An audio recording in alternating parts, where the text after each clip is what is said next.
Welcome back to On the Same Page. We are on Daf Lamed Aleph Amud Beis 31b of Maseches Kiddushin. We're 3 lines from the bottom of the page. We are still discussing the mitzvah of Kibud Avaim, of honoring one's parents.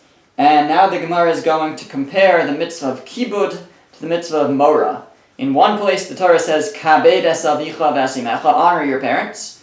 And in another place it says, Ish imo ve'aviv tira'u. A person should fear his or her mother and father. So, fear or revere. So the Gemara now asks, Tana Rabban, the rabbi said, Ezehu mora ve'ezehu kibud. What is mora? What is fear or reverence? What acts fall under the category, the obligation to revere one's parents? Ve'ezehu kibud, and what is honoring them? Mora, reverence, means lo omed b'mekomo. You don't stand in his place. So this Rashi explains means that if the father has a position of some sort and he gets to sit on the dais or whatever it might be, so then you don't sit with your father as if you're on the same level as him. V'lo yoshev b'mekomo, and you don't sit in his seat. And that is anywhere in the house, the father has a seat at the table. A child is not to sit in their father's seat. V'lo soser es devarav, and one shouldn't contradict his mother or father. These are true, all these actually are true for mother and father. One shouldn't contradict his mother or father. The Gemara is going to have a story later that kind of talks about this. V'lo machrio, and one shouldn't decide in an argument. Meaning, Rashi says that if his father was arguing with someone, was debating with someone, and Rashi says on a matter of halacha, a matter of Torah, so the son shouldn't say who he thinks is correct. You should stay out of such business. That's part of revering one's parents. Kibud, what is honoring parents? What does that involve? Ma'achil, giving them food. Umashke, giving them drink. Malbish umachase, to dress them, to cover them. Machnis umotzi, to bring them in and to bring them out, I guess, of the house, to help them in, help them out, etc. So that's all falls under the category of honoring. Now the Gemara asks, they asked the following question, top of the next page, Mi shel mi, from whose pocket do these obligations need to be fulfilled? In other words, does the parent pay for whatever they need? Or does the child have to pay? Is included in the obligation to honor one's parents, for example, to feed them. Does that mean that the child has to pay for the food? Or just to serve it, but the parents are the ones who would pay for it? So the Gemara says, Rav Yehuda Amar Mishal Ben. Rav Yehuda says the child pays for it. The son pays for it. Rav Nassim Bar Oshia Amar Mishal Av. Rav Nassim Bar Oshia says the father pays for it, the parents pay for it. Orule Rabbanim Rav Yirmiyah, the Rabbanim, the rabbis, ruled to Rav Yirmiyah. The Amrila Livrei Rav Yirmiyah, some say it wasn't to Rav Yirmiyah himself, but rather to his son.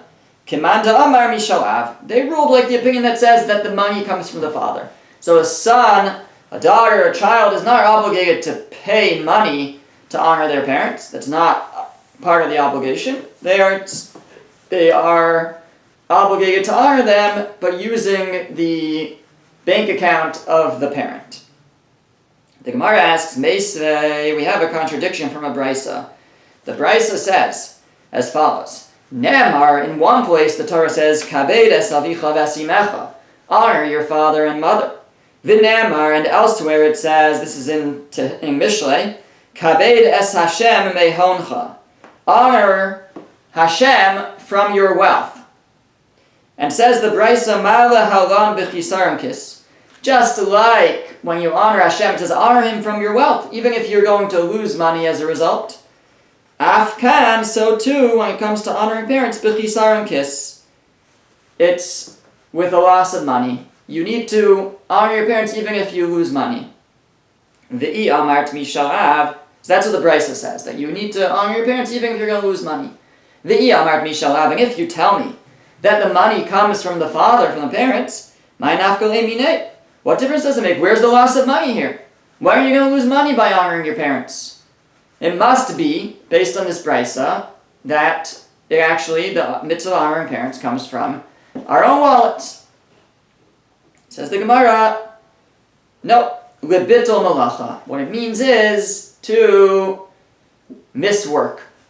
That one's not obligated to take from their own money to honor their parents, but they are obligated to miss out on potential earnings.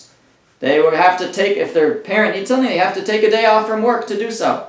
They're not paying from their pocket, but they are losing out, they're losing money. That's what the Brisa means when it says that you have to honor your parents even if there's chisaron kis.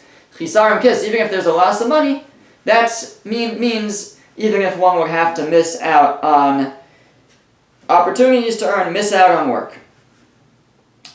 Okay, Tashma, the Gemara continues. So right now we have defended the position that the money comes from the parents' pocket. Tashma, come and listen to another Brisa. The Brisa says, Beis Achim, if you have two brothers, or Shnei Shutfim, or you have two partners in a business, or Ha'avu B'no, you have a father and a son, or Harav Talmido, you have a teacher and a student.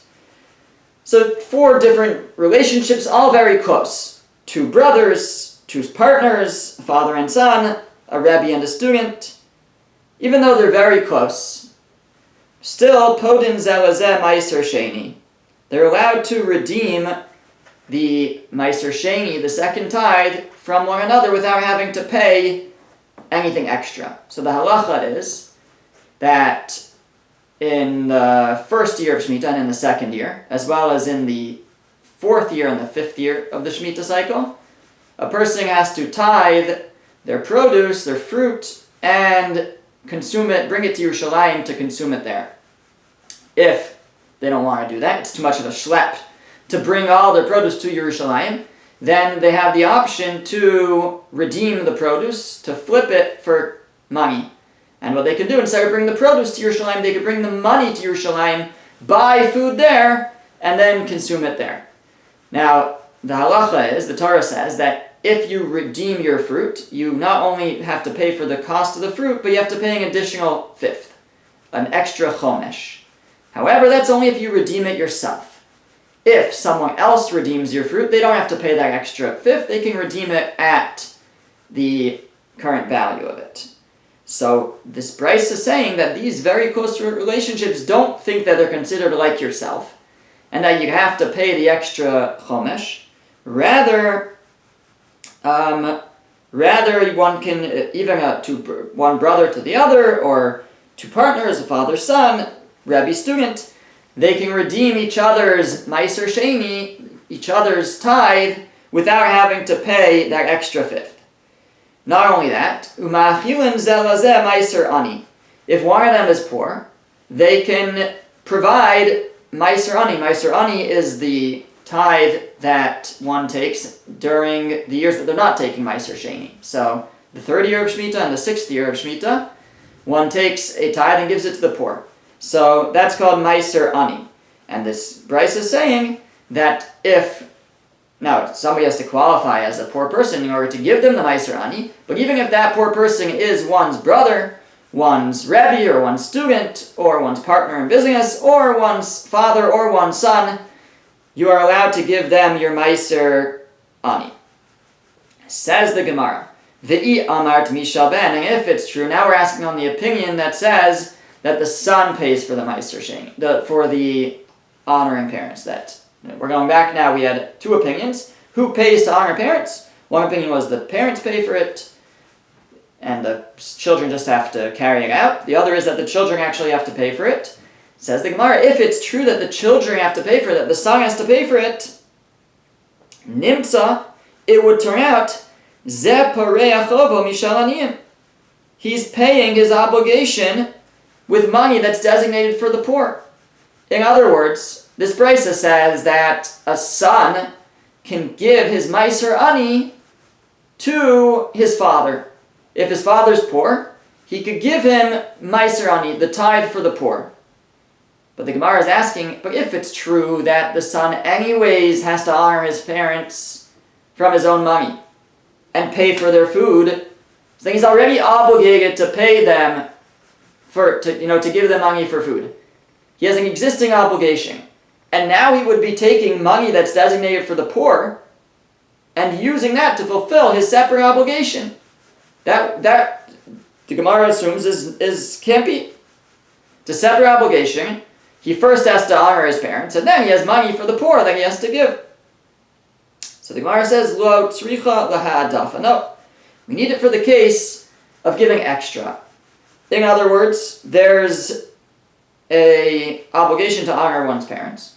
And according to this opinion, you even have to pay for their food. But there's a limit to how much you have to give them, however much they need. But that's, as Rashi explains, mida beinanis, it's an average amount. Not too much, not too little. However, but if he needs extra, what if the father, he given the average amount, but then for whatever reason he wants extra, he needs extra. So you don't really have an obligation in terms of honoring him to do that anymore because you've already met the amount that's necessary. But you can give him from your meiser ani. You can give him, if he's poor, you can give him from your tithe for the poor. That's what it means you could give him. But the base amount has to be, according to this opinion, from one's own money, not from their tithe. And then if the father still needs more, he could give him from his tithe. The Gemara asks, Ihachi, if that's true, Hainu diktani Allah, then can we really understand that which is said about this? Amar Rabbi Yehuda. Rabbi Yehuda said, Tavo me'ira l'mishamachilas aviv meiser ani.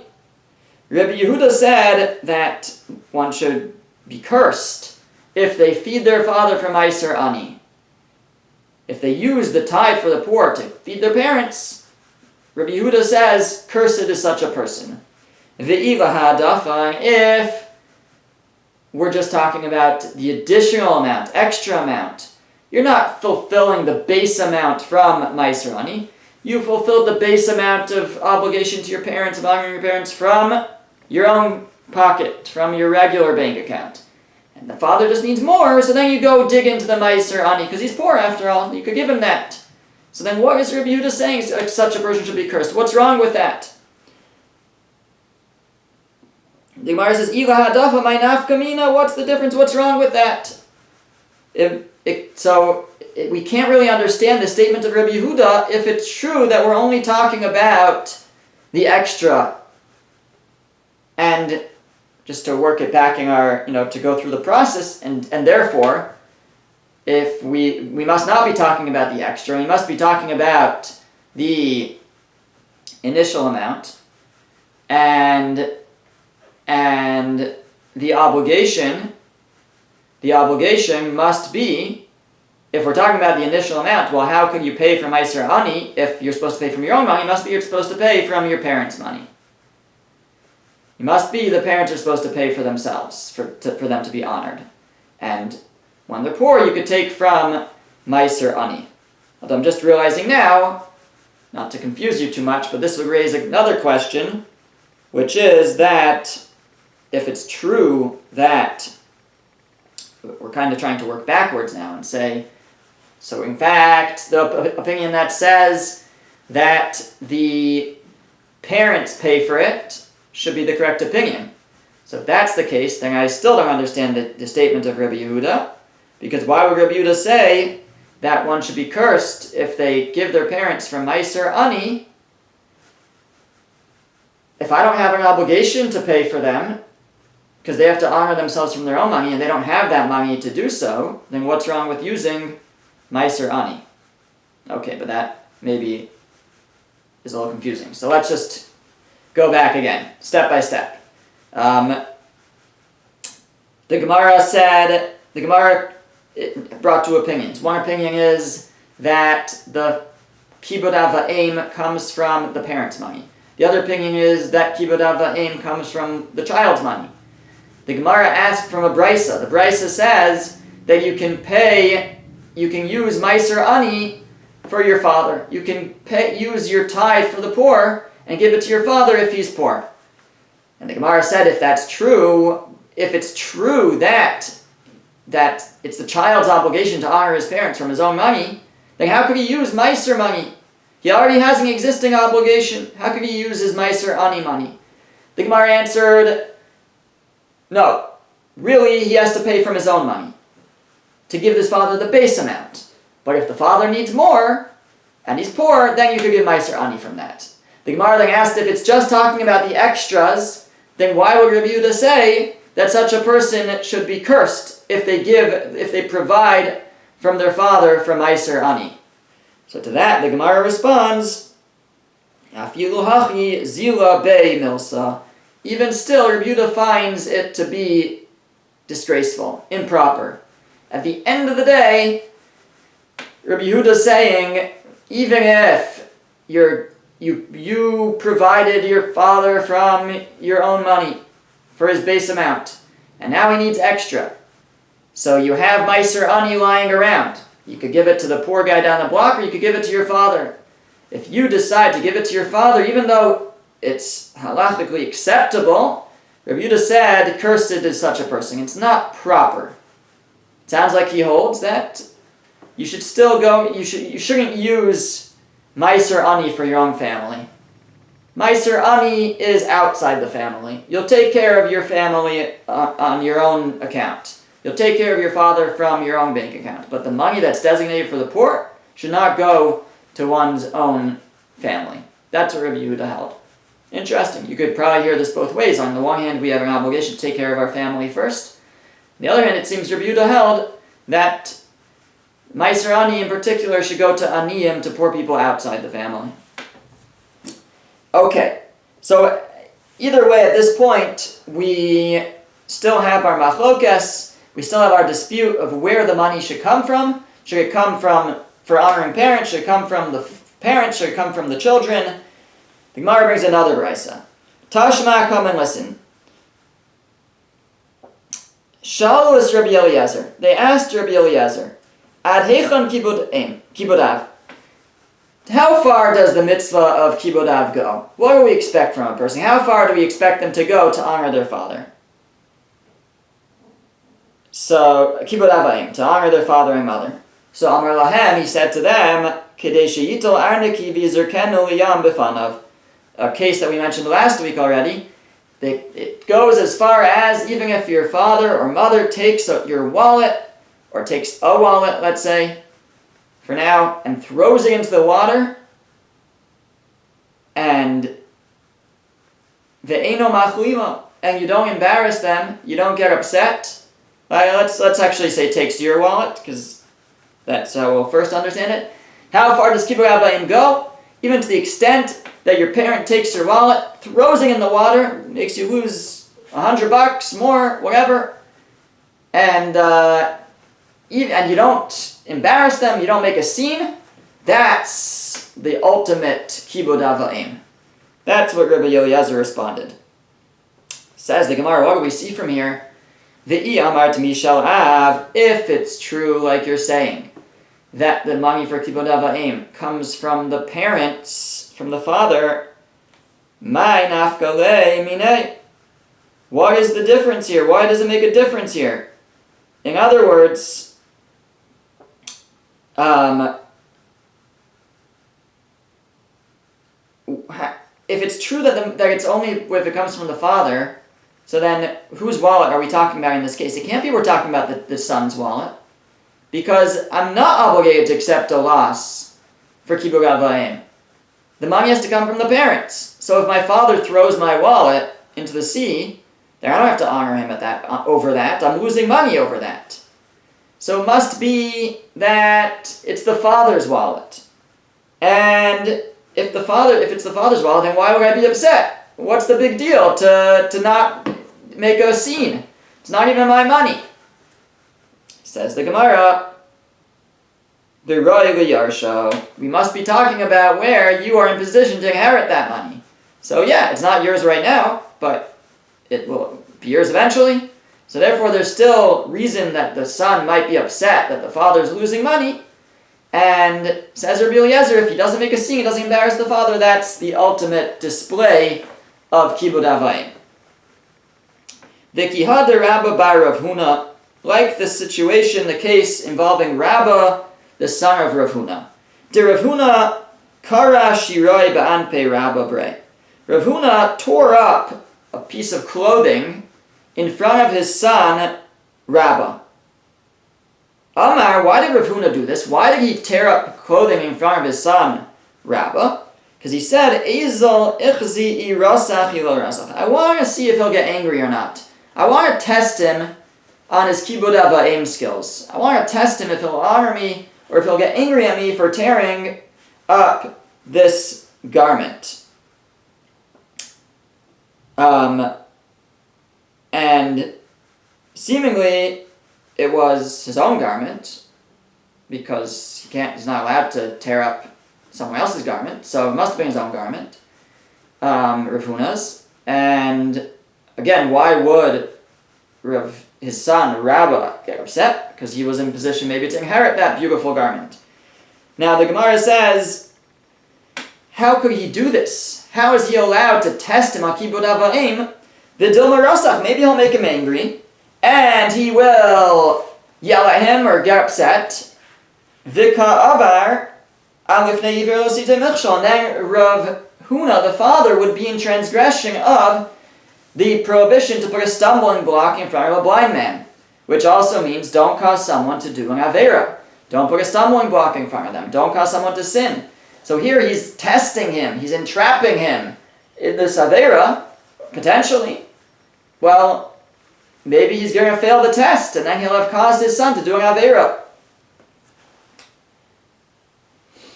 So the Gemara says, "Dimacho le liyakre." It's talking about where he forgave his honor.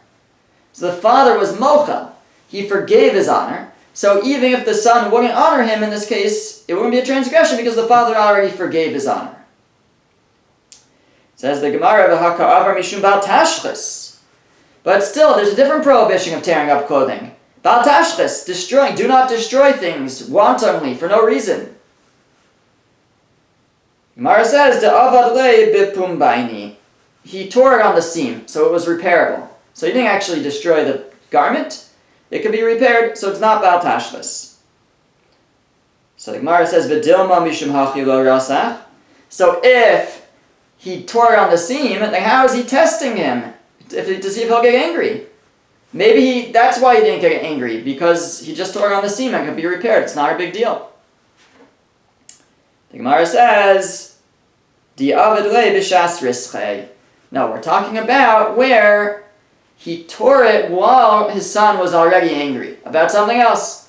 Rabba, the son of Rav Huna, was angry about something. Rav Huna said, I want to test him to see if he's up to par on Kibud Avayim. But I'm going to forgive him, so even if he fails, he won't have transgressed the prohibition not to honor his father, because I've forgiven my honor. But let's see how he does. And he did it once he was already angry so that he wouldn't really notice that it was torn on the seam. When a person's angry, they don't realize the details, they build on their anger.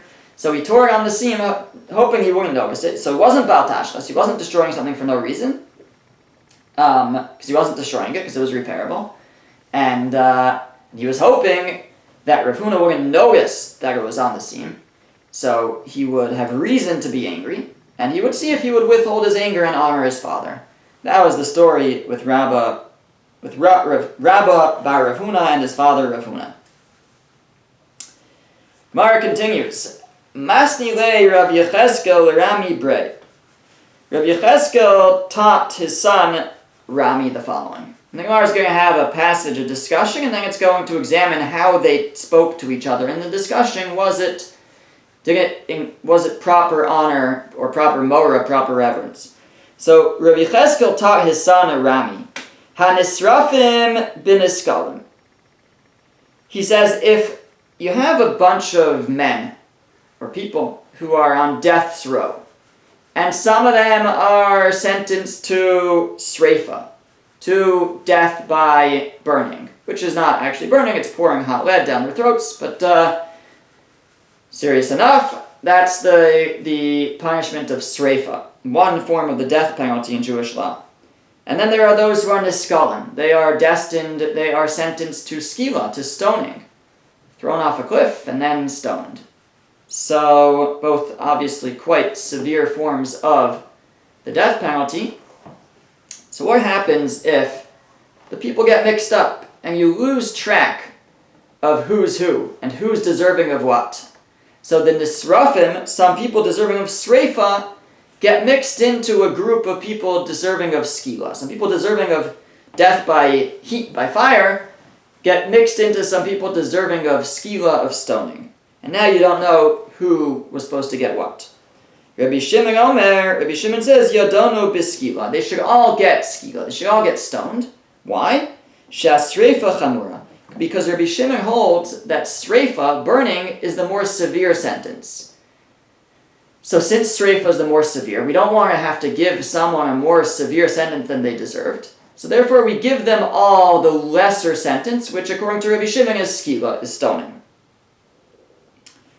Amar le Rabbi Yehuda brei. So Rabbi Yehuda, who was also there apparently, said to his father, again, this was Rabbi Cheskel teaching Rami, his son, but apparently Rabbi Yehuda, his son, was there too. And Rabbi Yehuda said to his father, Abba, father, lo tisnaya hachi, don't teach it that way. It doesn't make sense to teach it that way. Because ma'ir yosreifa, chamura, why are you giving the reason that you should give them all streifa, you should give them all the death penalty of burning because you should give them all skila, you should give them all stoning because burning is more severe? There's a different reason why you should give them all skila. Tepugli deruba niskalam ninu. Tell me the different reason. The reason should be because that's the rove, that's the majority here. The case as described in this brisa was that nisrafim, those who were to be burned, got mixed into niskalim. The implication is that the niskalim, those destined for skila, for stoning, were the majority, and those being burned got mixed into them. And so you have a majority skila. So he says, Rabbi Yehuda, that should be why they get skila, because that's the majority. So go by the majority. Ella, so rather, hachi isnaya. You have to teach it this way. Haniskalim b'nisrafim. The case wasn't that a minority of those sentenced to sreifa, to burning, got mixed into a majority of those sentenced to skila, to stoning.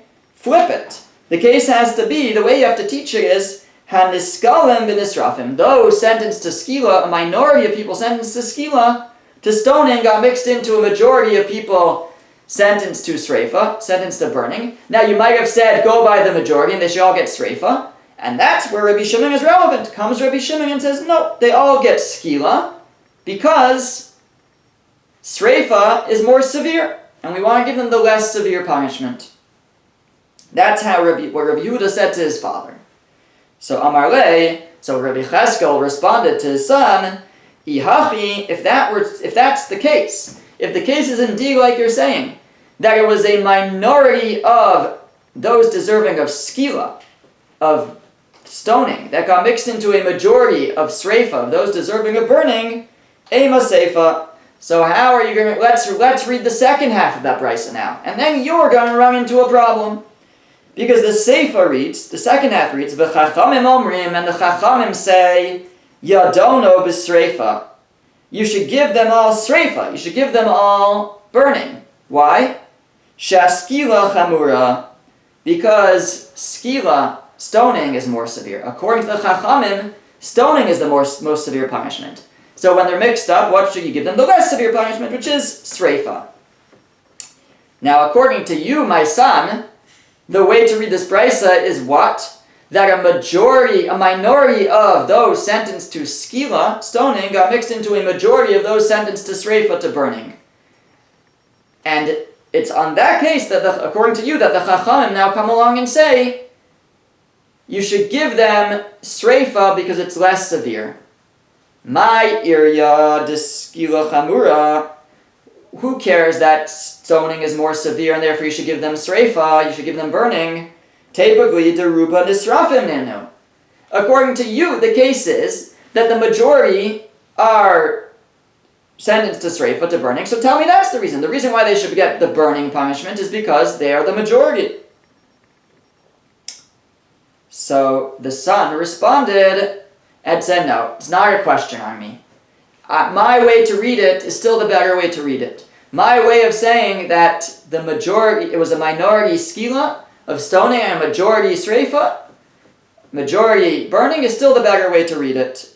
Because Hassam, because there in the Seif on the second half, I understand why the Rabbanan said the reason of skila chamura, that stoning is more severe, even though they could have said that the reason is because burning is the majority.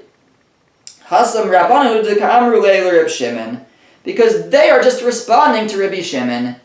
Dikamarta sreifa chamura, you said that sreifa is more severe. No, skila chamura, skila stoning is more severe. In other words, the Brisa reads as follows, according to Rabbi Yehuda, the son of Rabbi Chazkel. The Brisa reads, the case is that a minority of people sentenced to skila got mixed into a majority of people sentenced to sreifa. So, you might think that they should get the majority punishment, sort of a batal berov, we go by the majority, so they should all get sreifa. Comes Rabbi Shimon and says, no. Sreifa is more chamor, sreifa is more severe. We have to give them the less severe punishment, because you can't give somebody a more severe punishment than he's deserving. We give them all skila, we give them all stoning.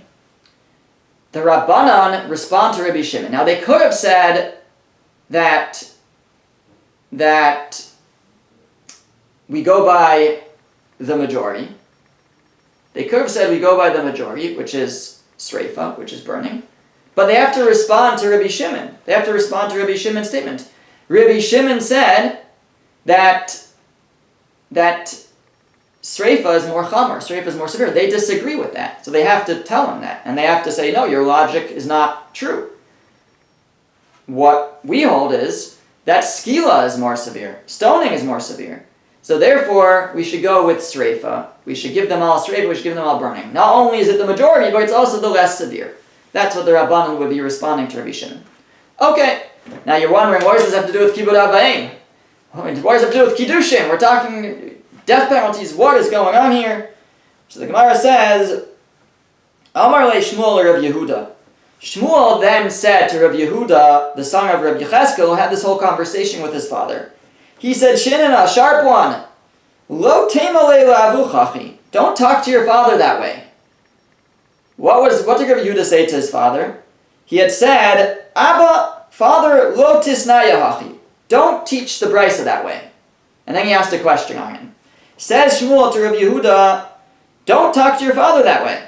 D'Tanya, we have a Brisa that teaches, Harei shaya aviv over al divrei Torah. If a father was transgressing the words of the Torah, al yomar lo, don't say to him, Abba, Father, avart al divrei Torah. You have transgressed the words of the Torah. It's not respectful. It's not showing reverence. It's contradicting him.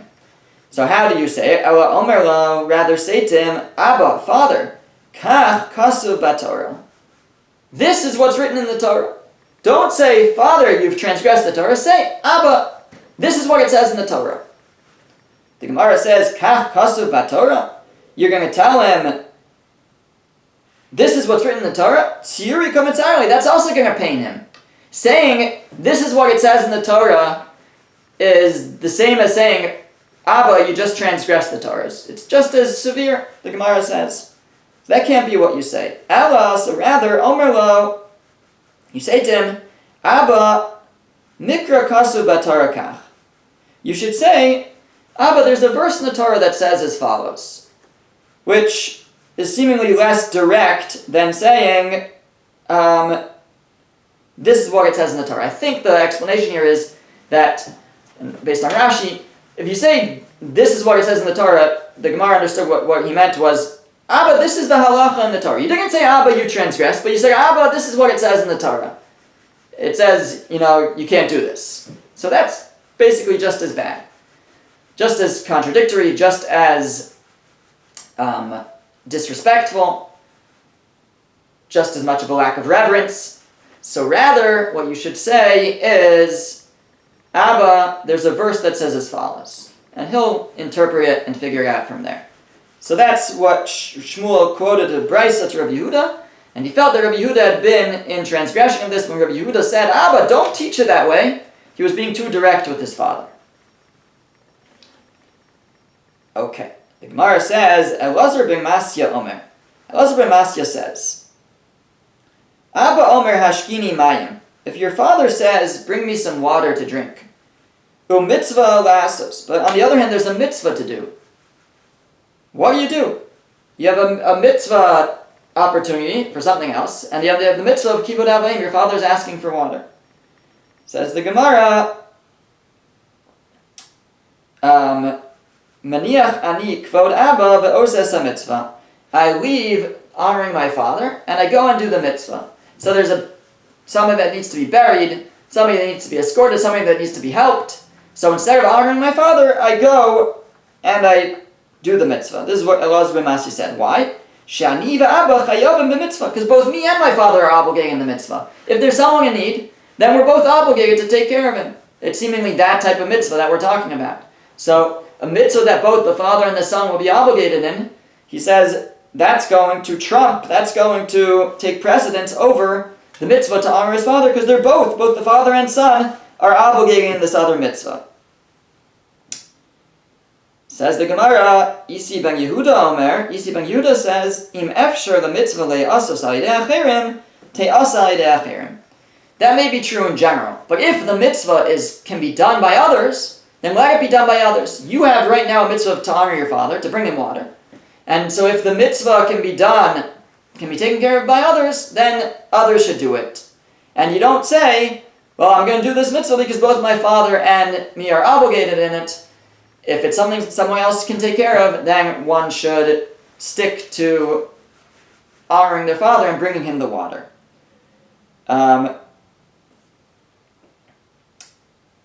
So it says, and